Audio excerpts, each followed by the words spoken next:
نبوت کے پیچھے پیچھے چلے، جو نبوت کی پیروی کرے، اس کو نہ کوئی خوف ہے نہ کوئی حزن ہے. بس ہمیں کچھ نہیں ہے، نہ خوف نہ حزن. جس نے نبوت کا اتباع کیا، لیکن اگر کسی نے نبوت سے بغاوت کی، اگر کسی نے نبوت سے بغاوت کی تو اسے خوف بھی ہے اور حزن بھی ہے. یہ آیت کا سلسلہ یہ بتا رہا ہے خوف اسے ہوتا ہے جو نبوت کا باغی ہو. خوف اسے ہوتا ہے جو نبوت کا باغی ہو.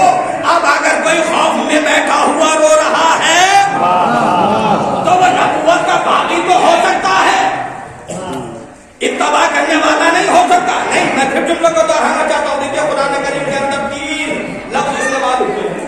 ایک ہے احسان، ایک ہے احسان، ایک ہے اطاعت، ایک ہے بغاوت. یہ 3 لفظ ہیں جو استعمال ہوتی ہیں: احسان، اطاعت، بغاوت. توجہ دیجیے گا. اور اب میں دیکھنا چاہتا ہوں کہ آپ کے اذہان میرے ساتھ کتنے ہیں، کہاں تک پہنچ رہے ہیں اور میں کہاں تک اپنی بات پہنچانے میں کامیاب ہوں. اور ایک ہے احسان، دوسرے اطاعت، تیسرے بغاوت. یہ 3 لفظ ہیں جو ہمارے یہاں استعمال ہوتی ہیں. احسان کسے کہا جاتا ہے؟ احسان کہا جاتا ہے جب حکم نہ آیا ہو اور اس فعل کو انجام دے دے، اسے احسان کہتے ہیں.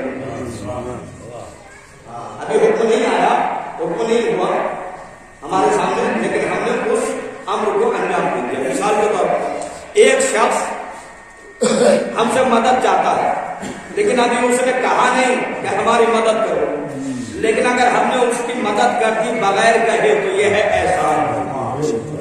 لیکن اگر ہم نے اس کے کہنے پر اس کی مدد کی، یہ ہے اطاعت، یعنی اس کے حکم کو ماننا، اطاعت. اور اگر حکم نہیں آیا، حکم آ گیا ہے اب اور ہم نے اس کی نافرمانی کر دی تو اسے کہا جاتا ہے بغاوت. اسے کیا کہا جاتا ہے؟ بغاوت. پروردگار عالم نے کہا کہ تم میرے رسول کی مدد کرو. قرآن کریم میں ہے رسول اسلام کے بارے میں پروردگار عالم نے کہا کہ میرے حبیب کی مدد کرو. توجہ دیجیے، کہا قرآن میں. قرآن کب نازل ہوا؟ رسول کی 40 سالہ زندگی کے بعد سے، یعنی 40 سال رسول نے خاموشی کی زندگی گزار دی. اور اب جب برسر اعلان حکم ہوا کہ جاؤ تبلیغ کرو، تو سب سے پہلی آیات جو آئی ہے پیغمبر پر تو غار حرا میں آئی. یہ خراب ہے اس رب کا لفظ خلق خلق الانسان من علق، یہ خراب رب کا مقام رضی اللہ عنہ، تو سب سے پہلی آیت ہے. تو قرآن یہاں سے نازل ہونا شروع ہوا. اس کے بعد پروردگار کیا کہتا؟ میرے حبیب کی مدد کرو. توجہ دیجیے گا. میں دیکھنا چاہتا ہوں آپ کے ذہن میرے کتنے قریب ہیں، کتنا ساتھ دے رہے ہیں. توجہ دیجیے گا. احسان کسے کہا جاتا ہے؟ حکم آنے سے پہلے جو عمل کو انجام دے دے، وہ ہے محسن. وہ ہے محسن. جو حکم آنے کے بعد حکم کی پابندی کرے وہ ہے مطیع، اطاعت گزار. توجہ دیجیے گا. اور جو حکم آنے کے بعد انجام نہ دے وہ ہے باغی.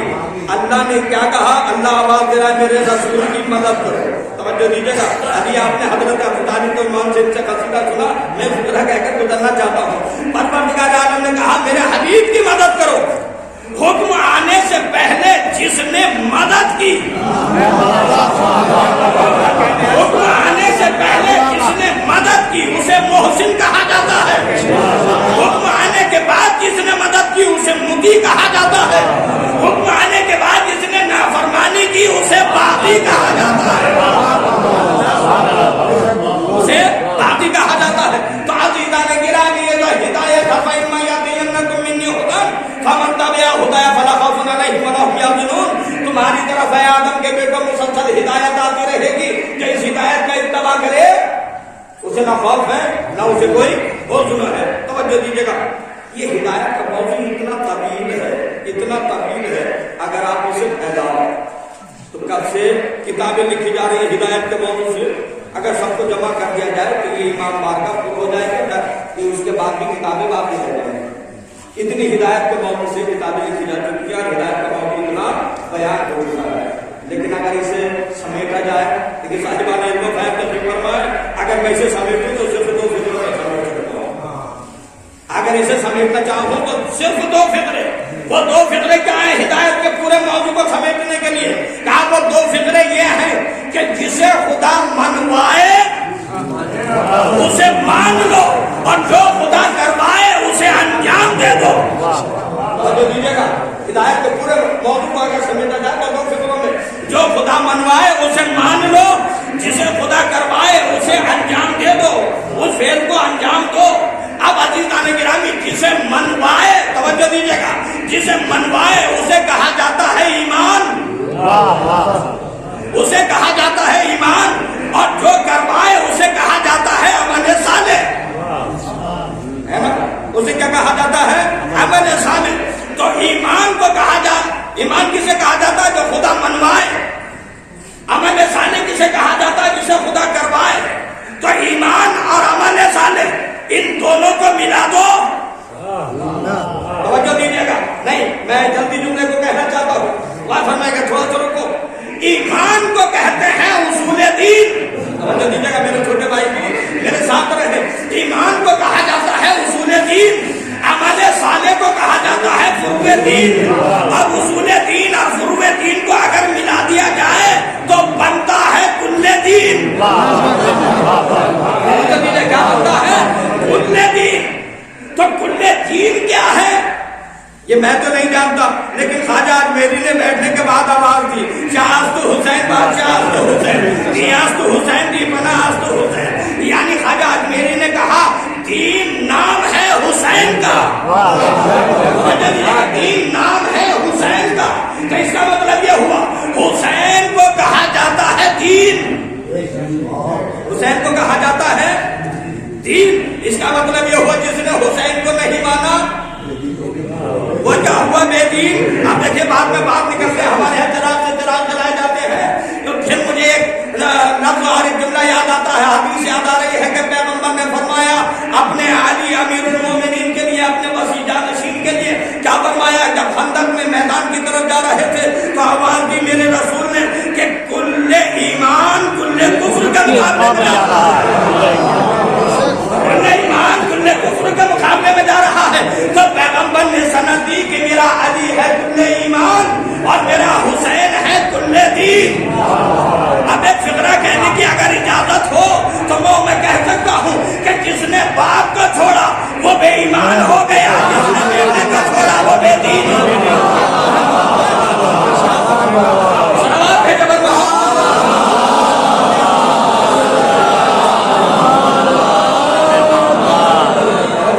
جس نے باپ کو چھوڑا وہ بے ایمان ہو گیا, جس نے بیٹے کو چھوڑا وہ بے دین ہو گیا. اور یہ کیا ہے کل دین؟ توجہ دیجیے گا, یہ ہے کل دین. ایمان عمل صالح ان دونوں کو ملائیے, پورا کا پورا مکمل کیا بن جاتا ہے؟ دین. اچھا یہاں پر پھر ایک سوال میں آپ کی خدمت میں آگے میں متوجہ کر کے ان بچوں کو سمجھانے کے لیے مجلس کا آخری مقصد تو یہ ہے کہ بچوں تک کچھ میسج پہنچے بہتر جانتے ہیں دین کیا ہے. ہمارے چھوٹے بھائی ہم سے سوال کرتے ہیں کہ مولانا یہ بتائیے جو عالم ممبر پر بیٹھتا ہے وہ دین کی بات کرتا ہے, یہ دین کیا ہے؟ دیندار ہو, دیندار کرو, دیندار کرو, دیندار کام کرنا ہے. دیندار کیا ضرورت ہے دیندار کرنے کی؟ توجہ دیجیے, دیندار کرنے کی ضرورت کیا ہے؟ کیوں ہم ان سے کہا جاتا ہے بار بار سے دیندار بنیے, دیندار بنیے؟ عزیزان گرامی اس لیے کہا جاتا ہے کہ اگر انسان دیندار نہیں بنے گا تو فساد ہی فساد ہوگا. اگر دیندار نہیں بنے گا کیا ہوگا؟ فساد ہی فساد ہوگا. دیندار ہونے کی ضرورت کیوں ہے؟ توجہ دیجیے گا, دیندار ہونے کی ضرورت کیوں ہے؟ ایک مثال کے ذریعے بات کرو تاکہ بات بات ہو جائے. ہم میں سے جتنے بھی بیٹھے ہوئے ہیں یا میں آپ کو تنہائی میں رہنا پسند نہیں ہے. اگر ہم سے کہا جائے کہ تنہا رہیے تو شاید کوئی بھی انسان تنہا نہیں ہے. میں آپ کی بستی میں آیا, اگر مجھ سے کوئی سلام کلام نہ کرے, میں سلام کروں تو بتا دوں سب سے بڑی مصیبت ہے انسان کے لیے. میں اس بستی میں ہوں اور رہتا ہوں, کوئی مجھ سے کلام نہیں کرتا, مجھ سے بات نہیں کرتا, مجھے رسید دے دے.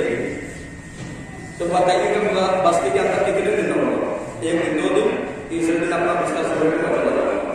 کام میں یہاں کے لوگ بات ہی نہیں کرتے, مجھے پورا لہرا کر دیا ہے, تنہا کر دیا ہے, تو پھر اس بستی میں رہنے کا فائدہ کیا ہے؟ تو مجھے سیکھے گا. اب آگے بھی یہ بات ہے آپ کو کرنا میں چھوڑا ہوں, اگر آپ دوسروں کو توجہ دے ہوں گے تو میں کتنی دیر پہلے تو نہیں ہے. تو ظاہر کے بار بار کہتا ہے کہ متوجہ رہیں گے, تو اسی لیے کہتا ہے کہ آپ متوجہ رہیں گے تو جو پڑھ رہا ہے وہ سمجھیے گا. کہ یہ تب ہوتا ہے جب ایک دوسرے سے بات چیت ہوتی رہے.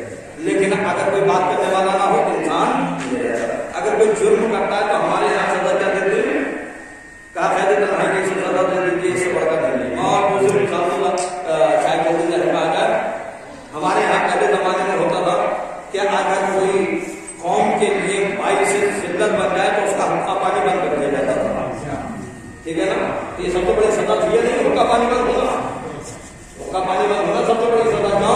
نہ اس کے کوئی جائے گا، نہ کسی کا آئے گا، نہ کوئی اس سے بات کرے گا، نہ کوئی اس سے بات کرے گا. تو اس کا مطلب یہ ہوا کہ تنہا انسان زندگی بسر نہیں کرتا. توجہ دیجیے گا، اس کے مزاج میں ہے کہ سماج میں، معاشرے میں، کلچر میں، فرہنگ کے درمیان کھڑے ہو کر زندگی گزارے. توجہ دیجیے گا. اب قرآن اور پیغمبر کیا بات ہوتی ہے؟ وہ انسان جو اس دنیا میں آتا ہے اگر وہ تنہا بھی ہے تو وہاں رہتے رہتے اس کا ایک خاندان بن جاتا ہے. یہ بستی جو سرپڑا ہے، سرپڑا سادہ، یہ جب بسی ہوگی تو ایک خاندان سے گھرانے سے ضرورت ہے، اس سے بستے بستے یہ پورا سماج ہو گیا، پورا معاشرہ ہو گیا، پورا کلچر تیار ہو گیا. لیکن یہ جو سماج بنا ہے وہ ایک سے کہ یہ سماج بنتا چلا گیا، ایک انسان سے خاندان بنا، اس خاندان سے خاندان تشکیل ہوئے، اس سے ایک سماج تشکیل ہوا، اس سے ایک بستی بن کر تیار ہو گئی. لیکن جب یہ بستی بن کر تیار ہو گئی، توجہ دیجیے گا، دیندار ہونے کی ضرورت کیوں ہے اس لیے آپ سے کر رہا ہوں اور فرمائیے گا. کہا جب یہ بستی بن کر تیار ہو گئی تو سب اس بستی میں رہ رہے ہیں، ایک دوسرے کے تخیلات، فکریں، نظریات ایک دوسرے کے سامنے آتے ہیں اور وہیں سے بحث و مباحثہ شروع ہوتا ہے. میری فکر آپ سے ٹکرا رہی ہے، آپ کی فکر مجھ سے ٹکرا رہی ہے. اکثر بیشتر ہمارے یہاں ہوتا ہے مجلس اس وقت نہیں، اس وقت ہونا چاہیے، نماز اس وقت نہیں، اس وقت ہونا چاہیے، اذان اس وقت نہیں، اس وقت ہونا چاہیے، یہاں پر یہ کام اس وقت نہیں، اس وقت ہونا چاہیے. تو یہ آپس میں فکریں ٹکراتی ہیں. جب فکر ہماری آپس میں ٹکرائے گی تو ایک دوسرے سے بحث و مباحثہ ہوگا. جب بحث و مباحثہ ہوگا تو وہاں سے جھگڑا ہوگا. جب جھگڑا ہوگا تو تصادم شروع ہو جائے گا. جب تصادم ہو جائے گا تو فساد ہو جائے گا. جب فساد ہوگا تو وہ جو بستی بسی ہے وہ فساد کے ذریعے سے ختم ہو جائے گی. وہ فساد کے ذریعے سے ختم ہو جائے گی. تو اب ضرورت ہے کہ اس بستی کو بسانے کے لیے ایک قانون ہو، ایک قانون کا نافذ کرنے والا ہو. میں نے بہت محنت سے اب تک بات بتائی ہے. ایک قانون ہو، ایک قانون کو نافذ کرنے والا ہو. جو قانون ہے اسے ہماری شریعت میں کتاب کہتے ہیں، جو نافذ کرنے والا ہے اسے ہمارے یہاں ہادی کہا جاتا ہے. ہادی کہتے ہیں کہ اس قانون کا نفاذ کرے. اب یہ قانون جو پہنچا ہے وہ نبوت سے رسالت تک، لیکن اس کا محافظ اور نفاذ کرنے والے کو امام کہا جاتا ہے. امام کہا جاتا ہے. اب میں دنیا اسلام سے ایک سوال کرنا چاہتا ہوں، اگر قانون الہی ہے تو اس کے نفاذ کے لیے ایک امام کی ضرورت ہے یا نہیں ہے؟ توجہ دیجیے گا. اگر امام کی ضرورت ہے تو دنیا مجھے بتائے کہ تمہارے پاس کون سا امام ہے. اگر نہ بتا سکو تو ہمارے پاس آؤ. ہمارا آج بھی امام پتہ غیب میں ہے اور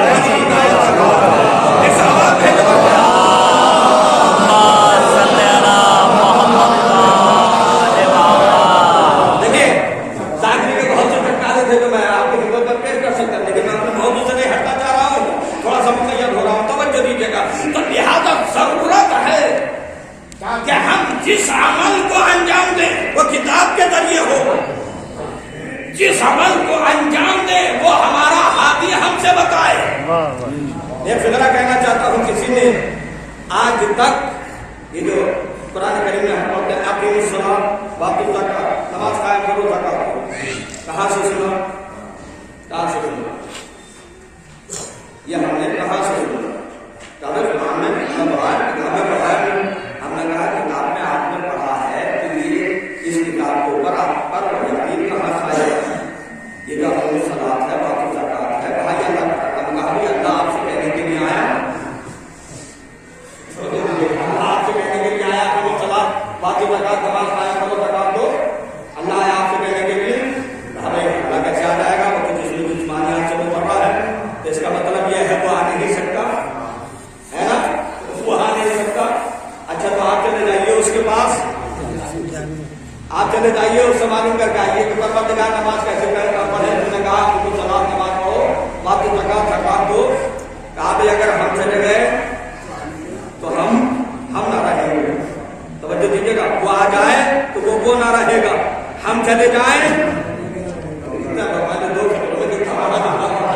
اب آگے اتنی شانتی سے اور آسانی سے سن رہے ہیں. توجہ دیجیے گا, اس لیے کہ ایک ذاتی لقمہ بنا کر پیش کرتا ہے, اگر وہ اس کا لقمہ آسانی سے ختم کر جائے تو اسے تکلیف ہوتی ہے. توجہ دیجیے گا, کیا کہا میں آ نہیں سکتا, کہا پروردگار ہم آ جائیں, کہا تم آ گئے تو تم جا نہیں سکتے, کہا تو پروردگار پھر بات بنے گی کیسے, کہا تمہاری ضرورت نہیں ہے, ہم اس کے لیے ایک وسیلہ بھیجیں گے جس کا رابطہ ہم سے بھی ہوگا تم سے بھی ہوگا,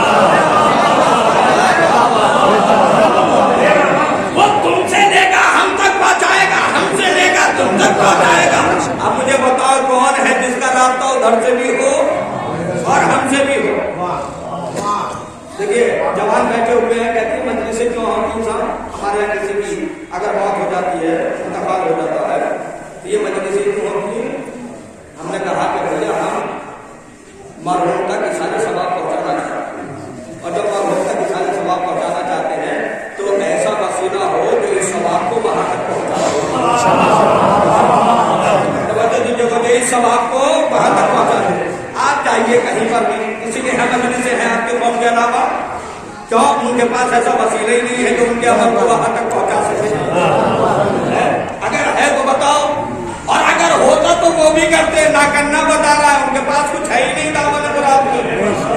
وہ ایسے نامراد ہے کہ دنیا میں بھی نامراد, آخرت میں بھی نامراد. کیا اس لیے کہ جس کے دعوے میں مراد ہو ہی نہیں, اس سے بڑا بدنصیب کون ہو سکتا ہے. اور فرمائیے گا, اور ایک مثال آپ دیکھو, ہم اگر یہاں سے کسی دوسرے ملک کو بھیجنا چاہتے ہیں تو یہاں سے ایسے بھیج دیں گے. آپ جانا چاہتے ہیں یا مال بھیجنا چاہتے ہیں تو کیسے بھیجیں گے, کہا بھائی اس ملک کی ایمبیسی ہمارے ملک میں ہے, ایمبیسی ہمارے ملک میں ہے, پہلے اس ایمبیسی سے رابطہ کرو, اس میں جاؤ, اور جانے کے بعد ان سے کہو کہ مجھے اپنا مال وہاں بھیجنا ہے, اس لیے کہ وہ ایمبیسی اسی ملک کی ہے, لہذا جب وہ مہر لگا دے گی تب آپ کو ڈھونڈنے کی ضرورت ہے کہ آپ ان کے حوالے کر کے وہ خود پہنچا دیں گے. توجہ دیجیے, اے پروردگار تیری طرف سے کون سی ایمبیسی ہے جو ہمارے مال کو ادھر سے ادھر پہنچائے, کہا اس ایمبیسی کا نام ہے اہل بیت. اس سے رابطہ قائم کر لو, تمہارے سارے عمل ادھر سے ادھر پہنچتے رہیں گے. میں آپ سے دلیل دینا چاہتا ہوں, صاحب کنز الایمان مولانا محمد تقی ہندی نے روایت نقل کی, ایک شخص آیا پیغمبر کی خدمت میں اور آنے کے بعد کہتا ہے, یا رسول اللہ اصوم و اصلی واعمل صالحا حل لی نجات.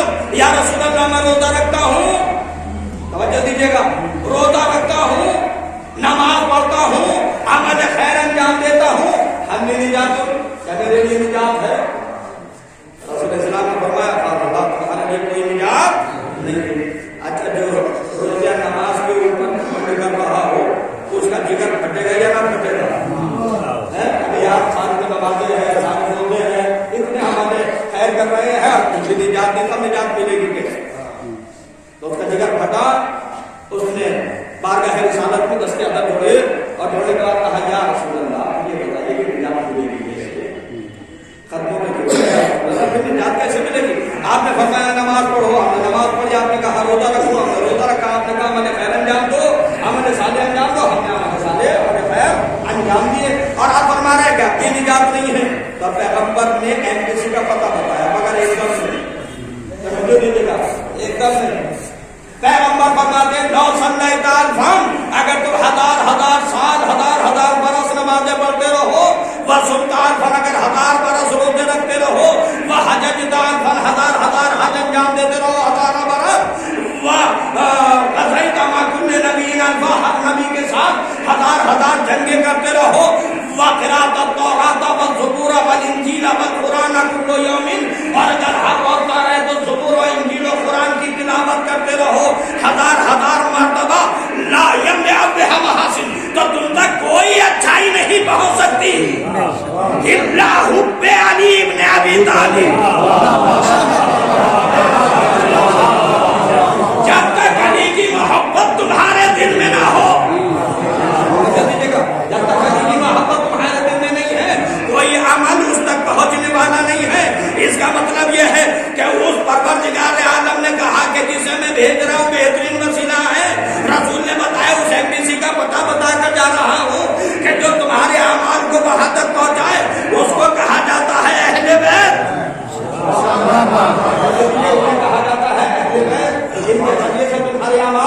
ادھر تک پہنچتے ہیں. لہذا ضرورت یہ ہے کہ ہم بہترین اعمال انجام دیں.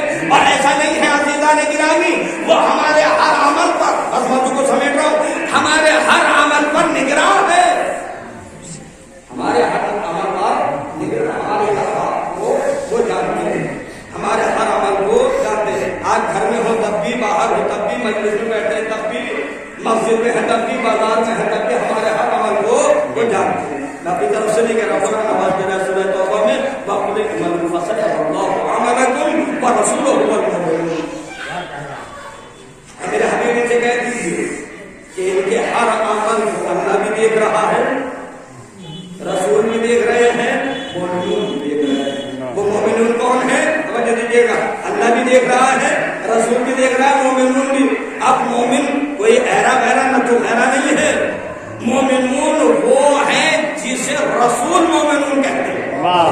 توجہ دیجیے گا، جسے رسول مومن کہتے ہیں. اور اب حدیث اسی کا فقرہ ہے کہ ہمارے چھٹے امام نے فرمایا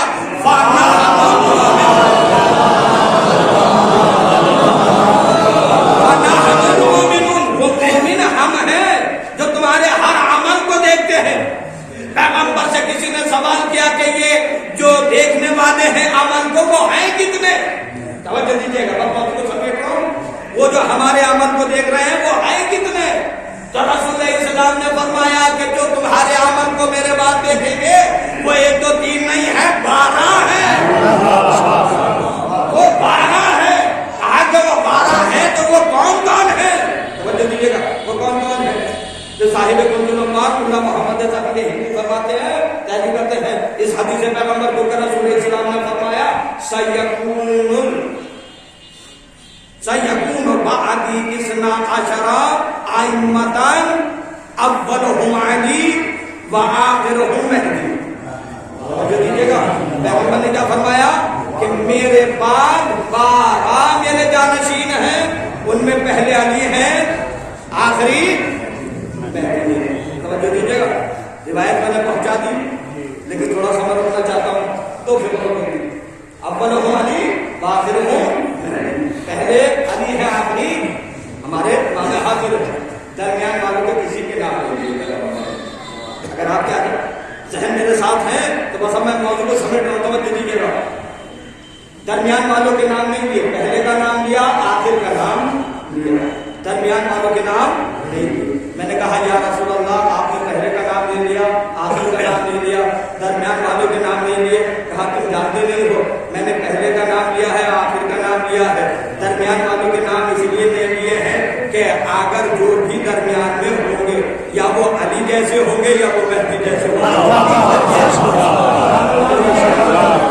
یا وہ علی جیسے ہوں گے یا وہ مہدی جیسے ہوں گے.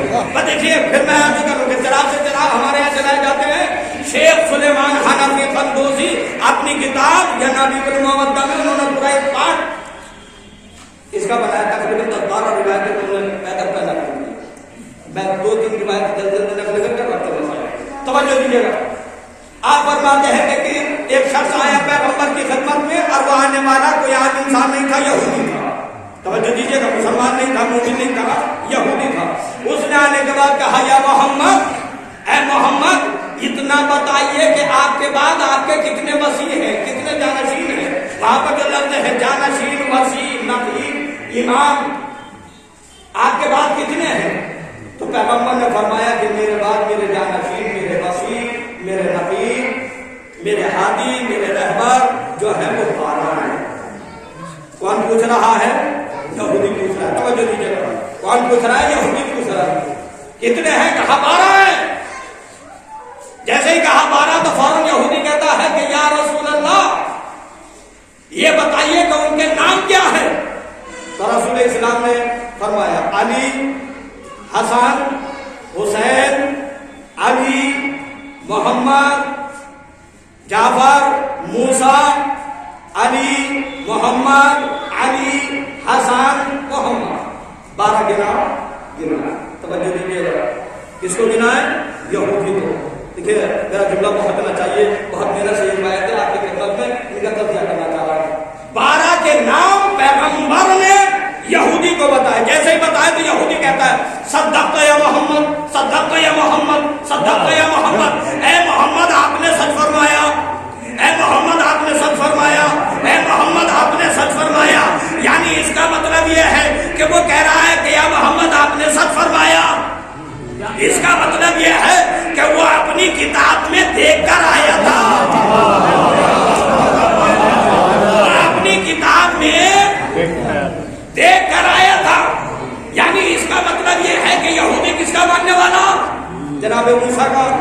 موسیٰ کو پروردگار عالم نے کون سی کتاب دی؟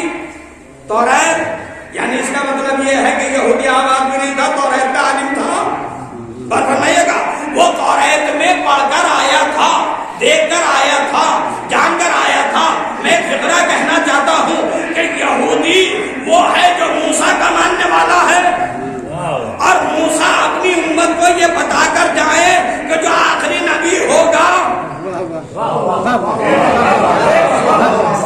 جو آخری نبی ہوگا اس کے 12 وصی ہوں گے. یعنی موسیٰ اپنی امت کو بتا کر جائیں اور محمد مصطفیٰ اپنی امت کو بتا کر جائیں. محمد مصطفیٰ اپنی امت کو بتا کر جائیں کہ کتنے ہیں. آپ اگر جوڑیں تو خلفائے راشدین کتنے ہیں؟ دیکھیے کچھ ہم بات ایسی ہوتی ہے انسان کہتے کہ میں کدھر جا رہا ہے، لیکن آپ ان کو بیان کرنا چاہیے تاکہ جوانوں کے ذہن میں بات آئے. خلفائے راشدین 4، خلفائے بنی امیہ 28، خلفائے بنی عباس 37، داجان مطلق 49. یہ 12 کا عدد ہے. اب آپ جا کر دیکھیے یہ جتنے عدد میں نے گنائے ہیں اسی عدد سے ہے. خلفائے راشدین 4 ہے، خلفائے بنی عباس بنی امیہ 28 ہے، خلفائے بنی عباس 37 ہے، داجان مطلق 49 ہے. 12 کا لفظ ہے کہیں. ارے کلمہ پڑھنے والے کم سے کم رسول کی سچائی کو ثابت کرنے کے لیے 12 کی مان لیتے ہیں. انسان کسی سے محبت کرتا ہے نا تو محبت کا تقاضا کیا ہوتا ہے کہ وہ جو کہتے ہیں ہم وہی کہتے ہیں، ہم وہی کہتے ہیں. ہمارا چاہنے والا جھوٹ نہیں بول سکتا. تو جب چاہنے والے کے لیے ہم لڑ جاتے ہیں تو وہ پیغمبر جن کے نام پہ جی رہے ہیں تو پیارے نبی کو کہہ رہے ہیں ماننے کے لیے تیار نہیں ہے کہ وہ 12 کا عدد چھوڑ دے رہے ہیں. بات فرمائیے گا تو وہ 12 کا عدد انہوں نے چھوڑا ہے. وہ 12 کون ہے؟ جن کے نام پھر سن لیجیے. پھر اب وہ ہمارا نام ہے تاریخ کے اندر، یہ بھی یہودی ہے. اور یہ آیا خدمت پیغمبر میں آنے کے بعد کہتا ہے یا رسول اللہ یہ بتائیے کہ آپ کے کتنے جانشین ہیں، وصی ہیں، کتنے آپ کے بعد آپ کے جانشین ہیں؟ رسول اسلام نے فرمایا 12. کام کے نام بتاؤ. توجہ دیجیے گا، ان کے نام بتاؤ. رسول اسلام نے فرمایا علی ابن علی، حسن ابن علی، حسین ابن علی، علی ابن حسین، محمد ابن علی، جعفر ابن محمد، موسیٰ ابن جعفر، علی ابن موسیٰ، محمد ابن علی، علی ابن محمد، حسن ابن علی، محمد بن حسن. 12 کے نام ولدیت کے ساتھ. روایتیں پڑھتی ہیں نا، اگر ٹھہر کے پڑھیں تو لطف آ جاتا ہے. کیا کہا پیغمبر نے؟ ولدیت کے ساتھ، ولدیت کے ساتھ. مجھے اتنا بتائیے کتنے کہتے ہیں پیغمبر کے زمانے میں کتنے تھے؟ پیغمبر کے زمانے میں جو مسیح پیغمبر تھے وہ کتنے موجود تھے؟ ملائکہ کائنات، امام حسن، امام حسین، اس کے بعد تو نہیں تھے. اور پیغمبر کیا بتا رہے ہیں؟ ولدیت کے ساتھ بتا رہے ہیں یا نہیں بتا رہے ہیں؟ میری بات پہنچ رہی ہے یہ نہیں؟ ولدیت کے ساتھ بتا رہے ہیں، یعنی نہ ابھی اولاد ہے نہ باپ ہے، لیکن یہ اتنے طیب و طاہر ہیں، یہ اتنے طیب و طاہر ہیں کہ ان کی ولدیت کے ساتھ پیغمبر ان کا نام بھی بتا رہے ہیں، ولدیت بھی بتا رہے ہیں. ایک فقرہ کہنا چاہتا ہوں اگر پہنچ جائے توجہ دیجیے گا. اب مجھے اتنا بتائیے جن کی ولدیتیں مشکوک ہوں گی وہ اس روایت سے دشمنی کریں گے یا نہیں کریں گے؟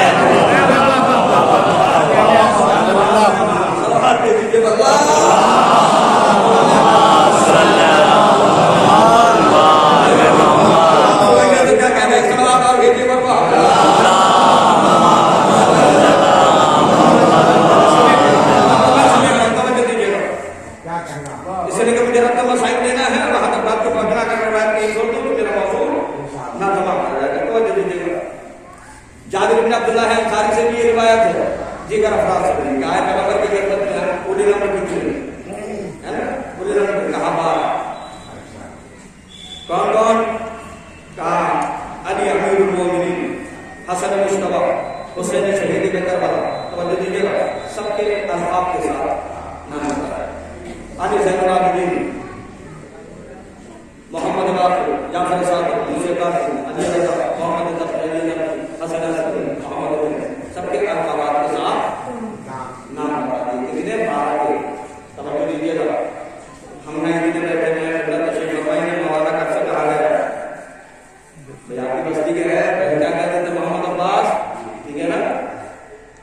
لیکن جب مولانا نے تعلیم حاصل کری اور اس تعلیم کا مظاہرہ کیا تب کیا کہا گیا؟ مولانا صاحب اب محمد عباس کرنے کے لیے راضی نہیں کہا گیا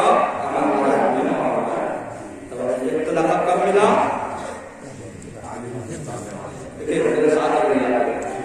لقب کب ملا؟ جب تعلیم حاصل کر لی اور اس تعلیم کا مظاہرہ کیا تو لوگوں نے دیکھا تو کہا کہ مولانا ہے، کوئی ڈاکٹر ہے، تو کیا پیدا ہوتے ہی ڈاکٹر ہے؟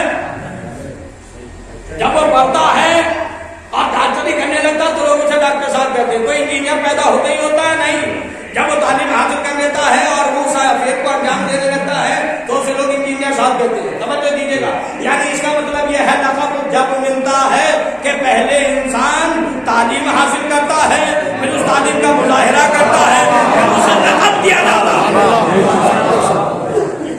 لقب جب دیا جاتا ہے جب تعلیم کا مظاہرہ کرے۔ توجہ دیجیے گا، کتنے بڑے مستحیل عالم دین اس کی مثال ہے، جب تک وہ اپنے علم کا کوئی بھی ہو دنیا کے اندر، جب تک وہ اپنے علم کا مظاہرہ نہیں کرتا اس کو لقب نہیں ملتا۔ میں نے ابھی عرض کیا، توجہ دیجیے گا، پیغمبر کے زمانے میں کتنے تھے؟ مولا کائنات امام حسن امام حسین، بقیہ تو نہیں تھے یا تھے؟ بقیہ نہیں تھے، دنیا میں موجود نہیں تھے۔ مجھے بتائیے کہ فائدہ کلیہ یہ ہے کہ آئے اپنے علم کا مظاہرہ کرے اور اس کے بعد اس کو لقب دیا جاتا ہے، لیکن یہ اتنے صاحب عمل ہے، یہ ایسے عالم ہیں، یہ ایسے طیب ہیں، یہ ایسے طاہر ہیں، دنیا میں آئے نہیں ہیں، لقب پہلے دیا جا رہا ہے۔ یہ دنیا میں آئے نہیں ہیں، لقب پہلے دیا جا رہا ہے۔ اس کا مطلب یہ ہے یہ اپنے عمل پر، اپنے کردار پر پہلے ہی محسوس کرا چکے ہیں۔ جو علی ہے وہ علی ہوگا، جو حسن ہے وہ حسن ہوگا، جو حسین ہے وہ حسین ہوگا، جو زین العابدین ہے وہ زین العابدین رہے گا، جو محمد باقر ہے وہ اپنے کردار کو اب اور علوم کو پھیلاتا ہی رہے گا، جو جعفر صادق ہے وہ صداقت کا لوہا منواتا رہے گا، جو کاظم ہے وہ اسے کو ضبط کر کر دنیا کو بتائے گا کہ سماج میں کیسے زندگی گزاری جاتی ہے، جو علی رضا ہے وہ بتائے گا کہ رب کریم کی مرضی کیسے خریدی جاتی ہے، جو محمد تقوی ہے وہ بتائے گا کہ تقوی کے جوہر کیسے پھیلائے جاتے ہیں، جو علی نبی ہے وہ بتائے گا کہ پاکیزگی کا بول بالا کیسے کیا جاتا ہے، جو حسن عسکری ہے وہ بتائے گا کہ اللہ کا جلال کیا ہے، جو محمد مہدی ہے وہ بتائے گا کہ ہدایت کیسے کی جاتی ہے، ہدایت کیسے کی جاتی ہے۔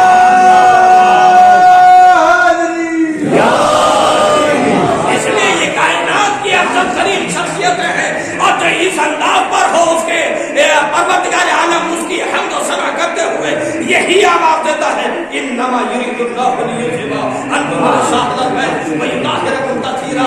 یہ سب طیب ہیں، یہ سب طاہر ہیں، ان کے دامن کردار پر ترک اولیٰ کا بھی دھبا نہیں ہے۔ اس لیے یہ آیت تطہیر کے مزاج ہے، یہ اتنے بلند ہیں جب ہم انہیں دنیا میں بھیجتے ہیں تو اپنے گھر میں،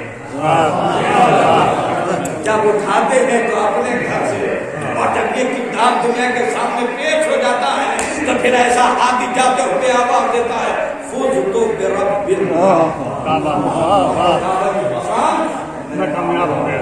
اس کا مطلب یہ ہے اللہ کی طرف سے آئے، اللہ کی طرف جائے، کامیاب ہو۔ یہ درس دے کر ہمارا ذمہ ہے، یہ نبوت و رسالت ایمان ہم سے لیے آئے ہیں تاکہ یہ ہمیں جنت تک پہنچا سکے۔ یہ ہماری ہدایت کے لیے آئے ہیں، یہ اس ہمارے ہر عمل کو دیکھ رہے ہیں، ہمارے ہر عمل صالح پر ہمیں دار و تحسین دیتے ہیں۔ اگر برے کام ہوتے ہیں تو ان کے معصوم ہوتے ہیں، لیکن اس کے باوجود بھی ہمارے حق میں بدلوا نہیں، کی محبت ہے۔ ہم کہاں ہیں؟ کس جگہ ہیں؟ ہم کس جگہ ہیں؟ ان کی محبت کا اندازہ انسان نہیں لگا سکتا، اس کے باوجود بھی وہ یہ کہتے ہیں پروردگار یہ ہمارا ہے، تم اس کو ہدایت دے رہی ہے،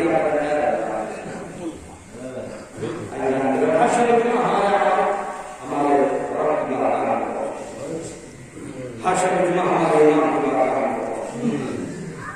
اور روایت میں فکر یہ ہے کہ پہلے امام کی خدمت میں جب پہلے امام اس کو ٹھیک لگا دیں ٹھیک تو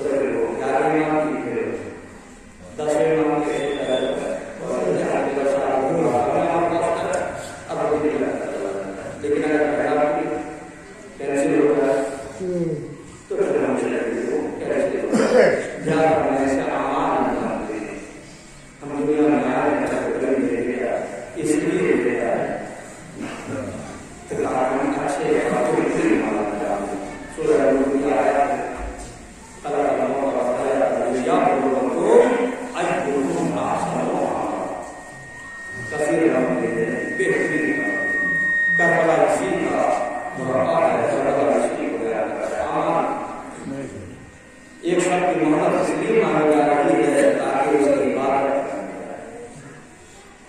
ہم مسجد کو وہاں کو آباد نہیں کر پاتے، عبادت والوں کو آباد نہیں کر پاتے۔ جو کچھ ہے وہ اپنے قریب کی بات انسان کا عزت کرا ہے تو اس سے بڑا اور گناہوں میں ملوث تھا، ایسا گناہ کیا لیکن دربارے حسین میں آ گیا، اپنی غلطی کا اقرار کیا، حدوں کو سخت گنا کر ان کی غلطی معاف ہو سکتی ہے۔ تو حسین نے انسان کو ہاتھ رکھ دیا، اٹھایا، سینے سے لگایا اور لگا کے بات کرتے ہیں تمہاری جگہ کس سینے میں ہے؟ ہمارے سینے سے لگو، ہمارے سینے میں تمہاری یہ جگہ ہے اور ہم نے معاف کیا، ہمارے اللہ نے معاف کیا۔ اے وہ جو فکرہ کہا تھا ابتدا میں، اور تم نے کیسا عمل میں کبھی انجام دیا ہے، تیرے ہاتھ تیرے من میں بیٹھے۔ اس جملے کی جزا کربلا کے میدان میں حسین نے ہو، اے وہ تیری ماں نے تیرا کتنا اچھا نام رکھا ہے، دنیا میں بھی آزاد ہے، آخرت میں بھی آزاد ہے، دنیا میں بھی آزاد ہے، آخرت میں بھی آزاد ہے۔ یہ ہے امامت کا در جو ہمیں جنت تک، جو ہمیں بشارت دیتے رہتے ہیں۔ عزیزان گرامی، بس روایت کے دو تین روایت اس نے مرحومہ کے ساتھ حسین نے آخر میں جناب حور کی پیشانی پر رومال باندھا ہے۔ کیوں باندھا ہے؟ علماء بیان فرماتے ہیں اس لیے باندھا ہے تاکہ دلیل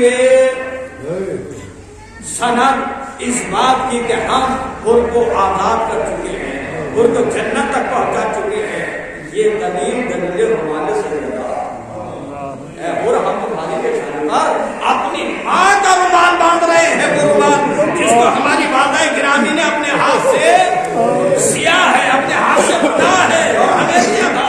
ہم اس نشانی کو حور تمہیں دے رہے ہیں اس لیے کہ اب تم ہمارے ہو گئے ہو۔ ماں کی نشانی حور کے پیشانی پر باندھ دی، حور کو رخصت کر دیا، لیکن میں کہنا چاہوں گا اے بی بی آپ کا رومال اگر پیشانی پر بن جائے تو صدا سند ضمانت بن جاتی ہے۔ اے بی بی آپ نے تو بڑی سندیں دی ہیں۔ روایت کے فکرے یہ ہے کہ جب مجلس میں کوئی بیٹھتا ہے، جس مجلس میں آپ بیٹھے ہوئے ہیں، جب بیٹھتا ہے اور ذکر اہل بیت اور مسائل میں ذکر اہل بیت ہوتا ہے، آنکھ سے آنسو نکلتے ہیں، تو چند بیویاں ہیں جو اس فرض اعضاء پر آتی ہے، معصومین ہیں جو فرض اعضاء پر آتے ہیں، امام سجاد بھی آتے ہیں، جناب زینب بھی آتی ہے، جناب سکینہ بھی آتی ہے، بی بی بھی آتی ہے، لیکن روایت میں نے یہ پڑھا بہت میں کہ جناب سکینہ اٹھتی ہے اور اٹھنے کے بعد ایک دائر کے پاس جاتی ہے، اس کے آنسو لیتی ہے، آنسو لینے کے بعد آتی ہے اپنی جدہ ماجدہ جناب سیدہ کی آغوش میں، اور آنے کے بعد بیٹھ کر کہتی ہے اے دادی اماں یہ میرے بابا کے بولنے والے، میرے بابا سے محبت کرنے والے، اے میری جدہ ماجدہ آپ ان کو کیا جزا دے گی؟